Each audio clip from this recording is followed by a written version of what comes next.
오늘은 교통사고 중 버스 사고에 대한 경험을 공유하려고 해요. 일단 사고 접수를 하면 버스 사고나 승용차 사고나 별반 다를 게 없지만 조금 다른 부분이 있긴 하거든요. 천안 한의사가 천안 버스 사고에 대한 이야기를 하려고 하니 악명 높다고 하는 천안 버스 기사님들에 대해 언급을 안 할 수가 없네요. 저는 20대에 운전면허를 딴 이후에 버스를 타본 적이 거의 없어요. 그런데 근래에는 거의 매일 한 번씩 타요. 집 앞에서 버스 타면 한의원 근처에서 내려주니까. 그런데 몇 번 타보니까 천안버스의 악명의 이유를 모르겠어요. 다른 지역 버스 기사님들은 얼마나 친절하길래 그럴까 싶어요. 저 학생 때 다른 지역에 있었는데 거기 버스 기사분들은 정말 대단했거든요. 승객들이랑 멱살 잡고 싸우기도 하고 벨 누른 거 자기가 못 보고 그냥 지나쳤는데 오히려 성질내고 고막이 터질 듯한 볼륨으로 경음악을 틀어놓고 달리기도 하고 승객들 컴플레인은 무시하고 그런 버스들을 타서 그런가 천안에서 버스 타면서 불친절하다는 느낌은 한 번도 받은 적이 없는데 이상하게 인터넷을 보면은 원성이 자자하더라고요. 옛날에가 안 좋았던 건가 아니면 제가 워낙 안 좋은 버스들을 많이 타봐서 그런가 전 잘 모르겠어요. 그리고 버스 사고에 대한 내용을 다루려니까 또 한 가지 언급해둬야 될 게 있네요. 원래 버스 사고 피해자의 치료는 흔치 않은 게 보통이에요. 특히 버스 자체의 난폭운전 때문에 발생한 사고들이요. 그래서 버스 사고에 대한 데이터는 많지 않은 게 정상이에요. 예를 들어서 버스에 서서 손잡이를 잡고 가는데 버스가 급정거를 했다. 넘어지지 않으려고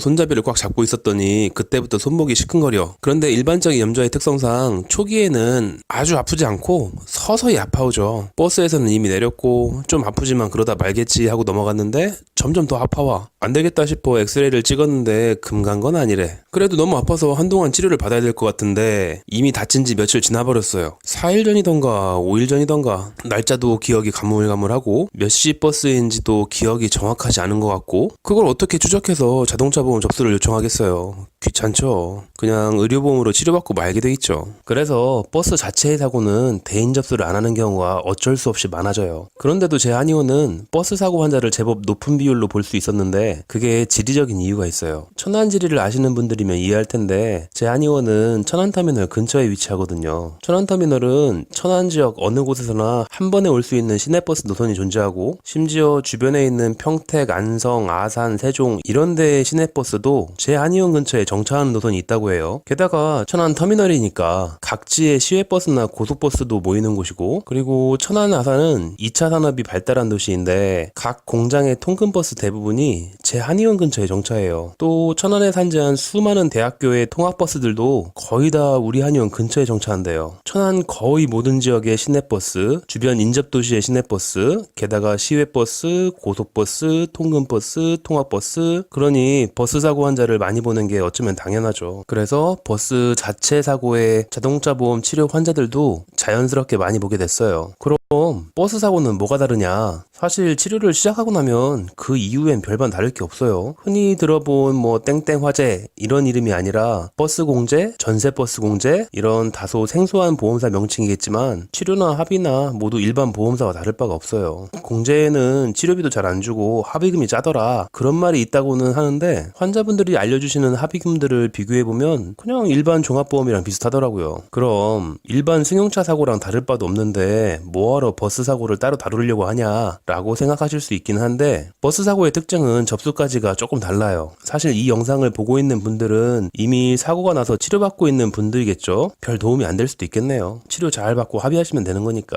하지만 이미 사고 한번 났는데 나중에 버스 사고 한번 나지 말라는 보장이 돼요. 그냥 시간 남으면 들어두세요. 이게 지금 체계적으로 설명을 드리려고 시작했는데 좀 문제가 있네요. 제가 한 7, 8년째 교통사고 관련 블로그를 해오면서 이것저것 적었던 것들이 많아가지고 영상 만드는 거하고 혼동이 좀 오네요. 이게 블로그에서 썼던 내용이었나 영상 초안을 이미 만들어놨었나 이미 예약 발행을 해놨던 건가 여기저기 섞인 것 같기도 하고 그래서 그냥 생각나는 대로 사례를 나열하는 방식으로 할게요. 처음 다루려는 사례는 버스가 가해자인 경우에요. 차대차 사고면 뭐 다를 게 없죠. 그런데 버스의 난폭 운전에 의해서 뭐 급정거나 급출발이나 하차 도중에 출발해버려서 다쳤다거나 이러면 버스가 가해자가 되는 거죠. 일반적인 교통사고처럼 버스 자체 자체의 사고도 일반 교통사고의 가해자분들처럼 기사님의 태도가 두 가지로 갈려요. 첫 번째는 사과하시고 보험 처리를 해주시는 경우가 있고, 두 번째는 뭐 그 정도 가지고 다쳤다고 하냐 하면서 발뺌하는 경우도 있죠. 사고 처리하고 보험 처리 해주시면 일반 교통사고처럼 치료받고 일정 기간 지나 합의하시면 끝나는 거고, 만약에 발뺌하시면 다른 사고들처럼 진단서 발부받아서 경찰서에 신고하면 되는 거예요. 똑같네? 그런데 일반적으로 사고가 나면 두 명의 차량 운전자 그리고 그 각각에 대한 보험사 뭐 이런 정도가 연루되잖아요. 그런데 버스 사고는 한 가지가 더 껴들어요. 거기에 대한 첫 번째 사례를 얘기할 거예요. 이분은 버스 좁은 의자에 웅크리고 앉아서 가고 있었는데 차가 갑자기 급정거를 했대요. 안 넘어지려고 순간적으로 다리로 버텨냈는데 버티던 무릎이 뜨끔하면서 아파와요. 너무 아파서 자기도 모르게 악 하는 비명소리가 났대요. 버스 기사님도 급정거한 순간에 비명소리가 났으니까 바로 정차하고 달려오셨겠죠. 사과하시고 혹시 계속 아프면 보험 처리해줄 테니 치료 받을 상황 같으면 여기로 연락달라 그러면서 명함도 주셨고요. 한두 시간 지났는데 그냥 참고 넘기기에는 너무 아파서 명함에 적힌 버스 회사로 전화를 했대요. 그랬더니 사고 담당자라는 사람이 받게 됐대요. 뭐 연락하면 즉시 접수를 해줄 줄 알았는데 확인해보고 연락 줄 테니까 기다리라고 하더래요. 그리고 그 다음날 연락이 오는데 차량 내에 있는 CCTV를 다 돌려봤대요. 버스 기사분이 비명소리에 놀라서 달려오는 그 시점 전후로 여러 차례 돌려봤는데 그 전후에 다른 승객들의 몸에 흔들리는 모양을 보니까 반동이 그다지 크지 않았대요. 급정거가 그렇게 심했던 것도 아닌데 그때 무릎을 다쳤다는 거는 인정할 수 없다. 원래 무릎이 아팠던 사람 아니냐. 사고 접수 안 해주겠다. 뭐 그래서 환자분은 진단서를 발급받으러 오셨어요. 경찰서에 제출해야죠. 그래서 그분은 그 다음 날로부터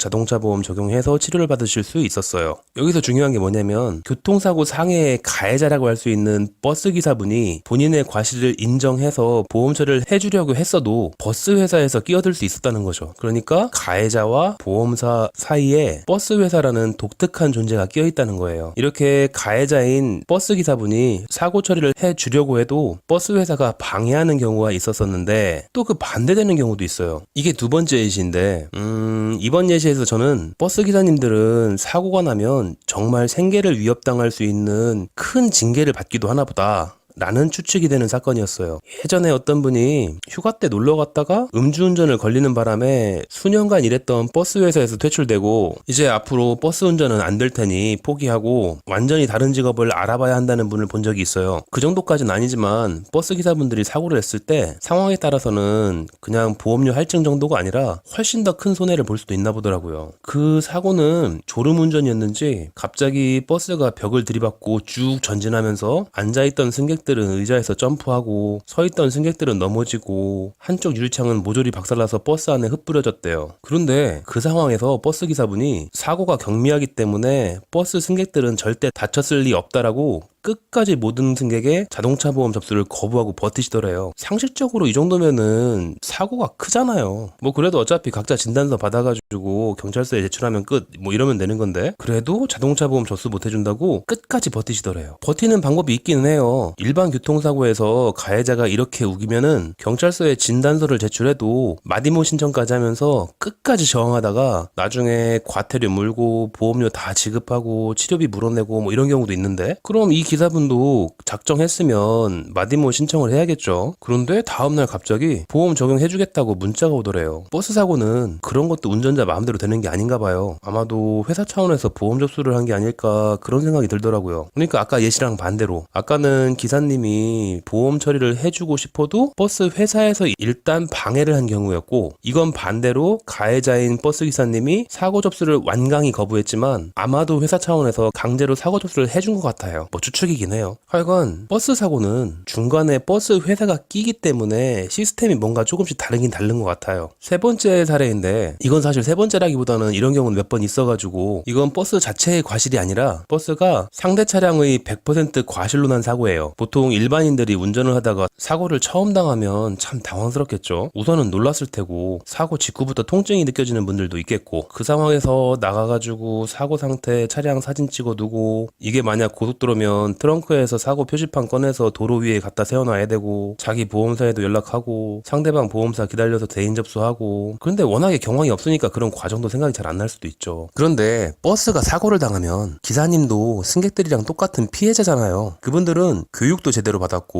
운전 경력도 길고 사고에도 능숙해요. 기사님이 크게 다친 상황이 아니라면 알아서 나가서 사진 찍고 회사 보험사 연락하고 버스에 기본으로 장착된 CCTV 영상 제출하고 아픈 사람 손들라고 해서 어떻게 보험 접수해야 되는지 간단하게 알려주시고 다음 버스도 안내해주시고 거의 다 알아서 해주시니까 그냥 기사님이 시키는 대로만 하셔도 돼요. 이때라면 유능한 전문가와 함께 사고가 난 거죠. 뭐 이렇게 일반 승용차 사고랑은 조금 다른 부분이 있어요. 결론은 첫 번째, 버스 사고의 접수는 버스 회사라는 존재 때문에 좀 더 복잡해지거나 오히려 훨씬 간단해지기도 한다. 두 번째, 일반적으로 버스 기사님들은 승객보다 사고에 있어서 전문가이기 때문에 사고를 당했을 때는 의지가 될 수 있다. 오늘의